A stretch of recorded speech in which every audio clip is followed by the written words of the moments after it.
himbauan untuk bisa melakukan sholat isya berjamaah dan sholat subuh berjamaah. Wa Abu Dawud walaftu kana ka qiyami nisfi lailatin wa man shallal isya wal fajra fi jama'atin kana ka qiyami lailatin. Kana ka qiyami nisfi lailatin. Barang siapa sholat isya itu, barang siapa sholat subuh itu seperti menghidupkan separuh malam. Wa man shallal isya wal fajra fi jama'atin. Barang siapa sholat isya dan sholat subuh berjamaah, maka seolah-olah dia telah menghidupkan malam itu dengan ibadah semuanya. Makanya jangan sampai kita teledor, upayakanlah sholat isya berjamaah, subuh berjamaah. Dan tentunya himbauannya adalah semua sholat ini hanya menyebut kelebihan keutamanya subuh dan sholat fajar. Yang jelas ini adalah sholat utama antara isya dengan subuh. Saat yang berat berjamaah. Kemudian an Abi Hurairah, kita lanjutkan dari Abu Hurairah radhiyallahu taala anhu. Qala, beliau berkata, qala Rasulullah SAW bersabda, ya'lamuna ma walau ya'lamuna inna athqala salatin 'alal munafiqina. Paling beratnya salat bagi orang munafik. Jadi yang merasa berat salat di sini nih ya kayaknya munafik. Inna athqala salatin 'alal munafiqina, paling beratnya salat bagi seorang munafik itu adalah salatul isya. Ini pada zaman Nabi, karena itu kalau salat malam itu enggak ada yang lihat. Jadi di masjid Nabi enggak ada lampu. Jadi siapa di kanannya, siapa kirinya enggak ada. Si A, si B datang ke masjid enggak ketahuan. Tapi kalau salat duhur enggak datang ketahuan tuh, si fulan enggak ke masjid. Sekarang kan lampunya terang. Siang malam kelihatan. Baik. Kemudian juga kalau kita cermati memang waktu isya ini waktu keburu ngantuk, capek, pengennya baring-baring. Na'udzubillah, kadang-kadang mungkin sudah punya tontonan yang tidak layak sehingga malas keluar masjid. Subuhnya adalah masih sambung rasanya dengan tidur, jadi malas bangun. Ketinggalan sholat berjamaah. Makanya menjadi sholat yang paling utama di sini. Sholatnya orang munafik, paling berat bagi orang munafik sholat isya dengan berjamaah, sholat isya dan sholat subuh. Wala ya'lamuna ma fihi ma la atauhuma. Seandainya mereka betul-betul meyakini, tahu betul tentang apa yang ada pada sholat isya dan subuh, niscaya dia akan datang biarpun merangkak. Begitu agungnya keutamaan sholat subuh dan sholat isya. Kalau seandainya mereka ini orang munafik itu tahu dan meyakini, niscaya mereka akan berusaha untuk mendatangi biarpun dengan merangkak. Walaqad hamamtu, dan sungguh aku telah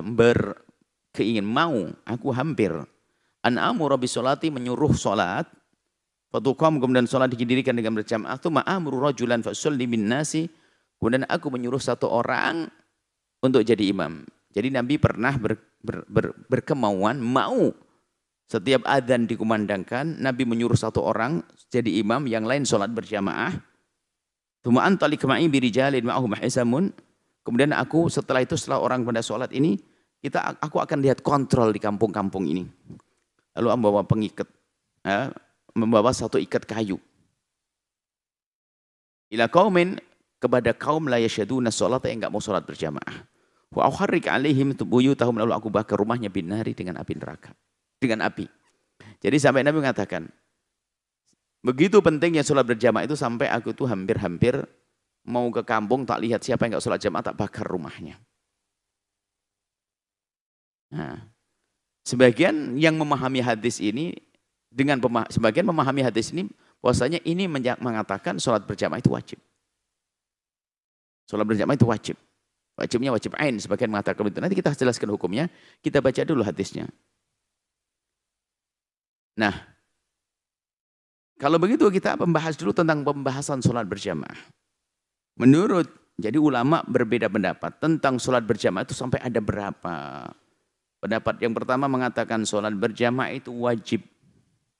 Di samping itu wajibnya dilakukan di masjid. Kemudian ini wajib. Yang kedua adalah wajib biarpun tidak di masjid.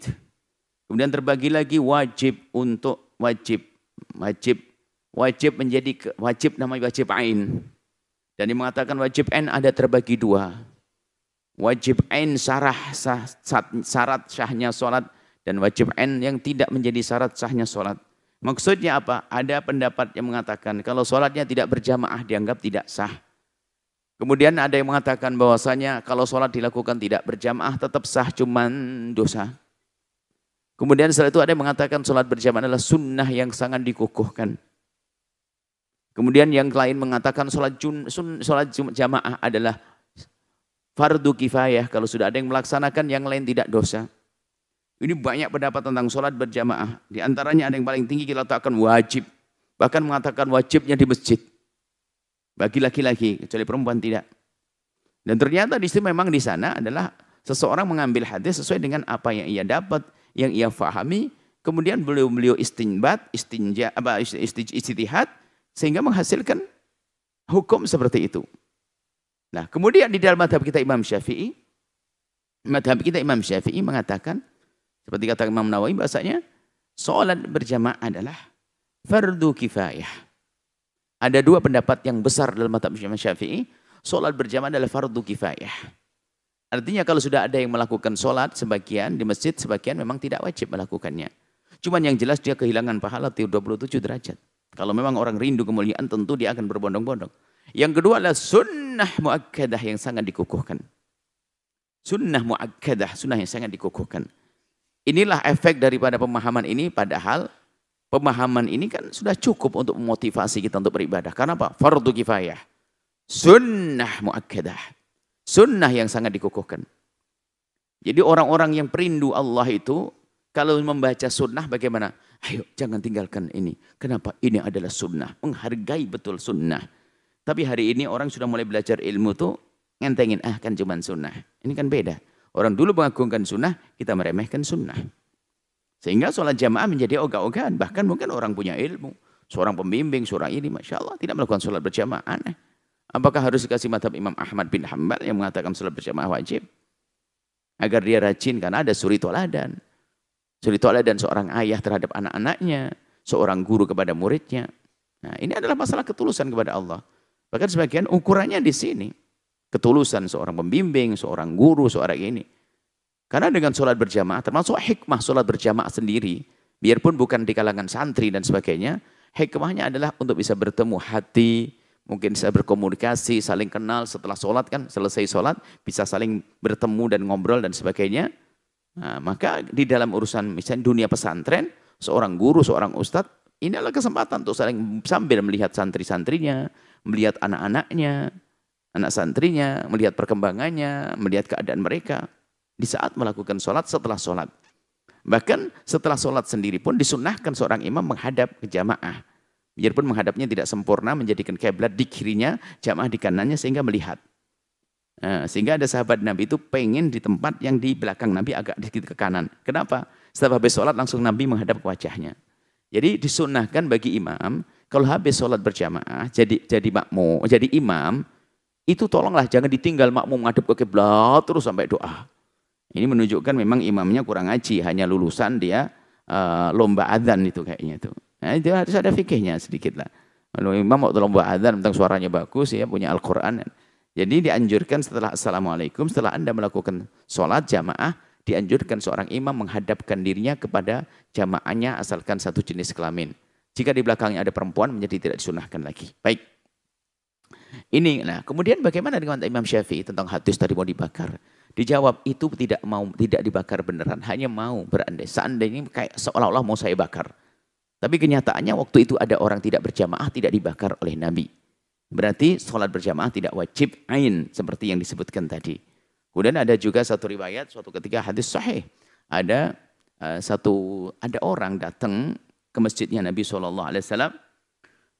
Nabi sholat berjamaah, cuman orang itu kelihatan tidak sholat. Kemudian Nabi bertanya, kenapa kamu tidak sholat? Dia menjawab, laqad shallaina fi rihalina. Kami sudah sholat di rumah kami ya Rasulullah. Karena sudah sholat ya Nabi memberikan berita kebaikan saja. Lalu Nabi mengatakan, idza shallaituma fi rihalukuma, kalau kamu sudah sholat di rumahmu, di rumah kalian, wa adraktumal jama'ata, kemudian ke masjid kok menemukan sholat berjamaah, wa sholliya ma'ahum, sholatlah berjamaah dengan mereka, takunu lakuma nafilah, maka itu akan menjadi sholat sunnah. Kalau sholat berjamaah wajib, maka niscaya Nabi langsung memerintahkan jamaah, sholat sendiri enggak dianggap. Tapi itu pun tidak dilakukan Nabi. Maka para ulama seperti dalam mazhab Imam Syafi'i mengatakan bahwasanya oh berarti sholat berjamaah tidak wajib. Kalau wajib Nabi pasti marah. Kenapa kamu sholat di rumah sendirian? Hah? Kan gitu. Tapi ternyata Nabi tidak hanya menghimbau kalau kamu mau mengulang sholat dengan berjamaah maka bagi munafilah.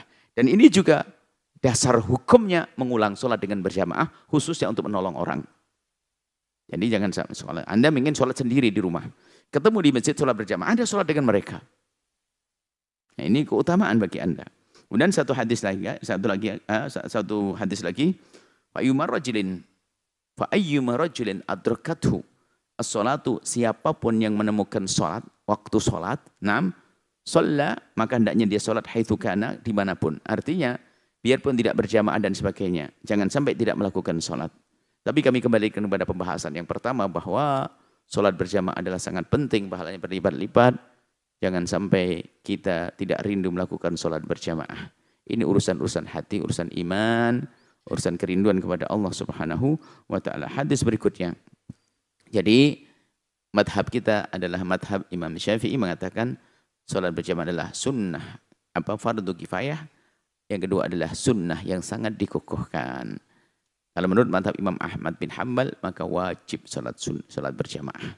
Biarpun wajib nanti ada rinciannya. Baik, yang ke hadis selanjutnya 113. Wa'an Abi Darda, dari Abi Darda radhiyallahu ta'ala anhu. Abi Darda bercerita, sami'tu Rasulullah, aku mendengar Rasulullah sallallahu alaihi wasallam yaqulu, bersabda, ubudillaha ka'annaka tarah. Beribadah kepada Allah seolah-olah engkau melihatnya. Seolah-olah melihatnya itu bagaimana? Ya tentunya melihat, seolah-olah melihat. Seperti orang melihat. Menghadapnya, khusyuknya. Dan tentu kita tidak akan bisa melihat Allah di dunia.